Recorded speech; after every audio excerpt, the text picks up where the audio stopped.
The story of Antigone.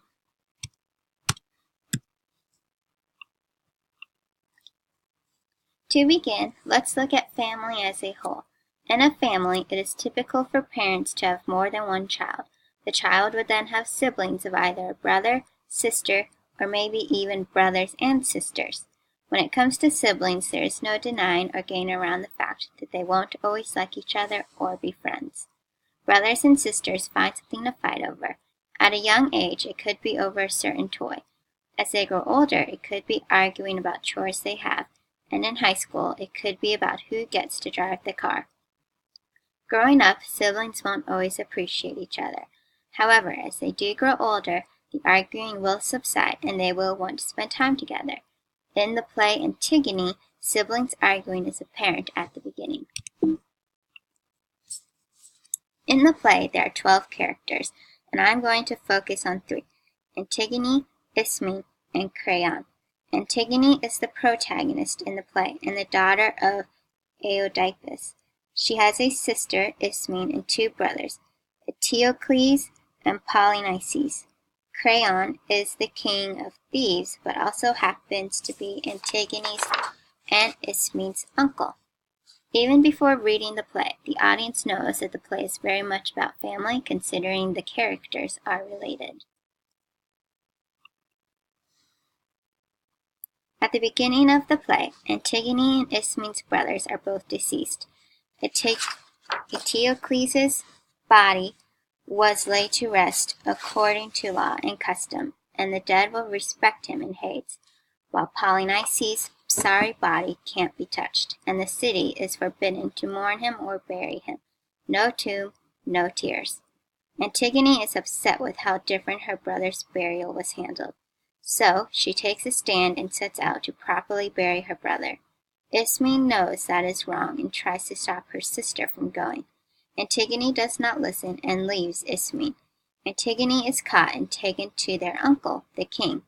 He sentences her to a cell where she hangs herself.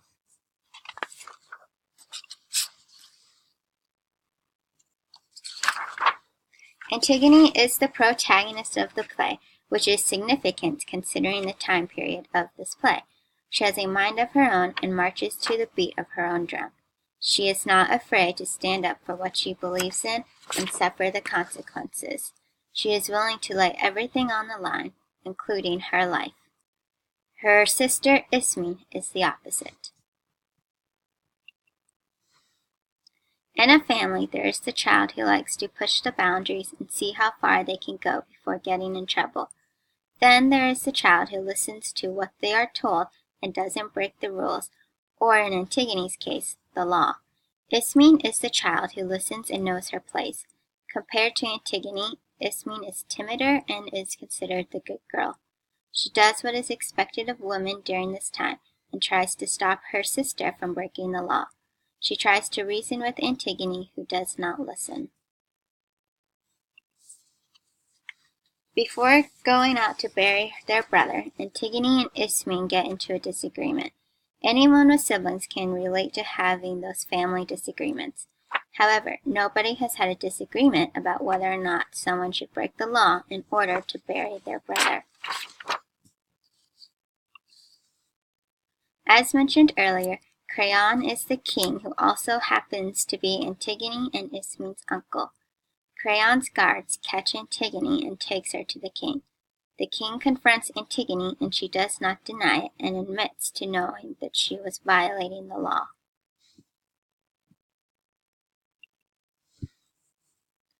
Once Creon has both of his nieces in front of him, he gives Ismene the opportunity to confess her role in the burial.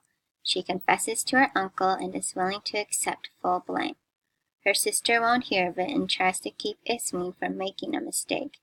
Antigone tells her sister that she would rather her survive than die. In a way, the tables have turned since the beginning of the play. In the beginning, Ismene was trying to stop Antigone. Now Antigone is trying to stop Ismene. The end of the play reveals that Antigone hangs herself in her cell, while Ismene continues to live. This play is relevant to today because it illustrates how much Ismene and Antigone care for each other. At the end of the day, family is what is important.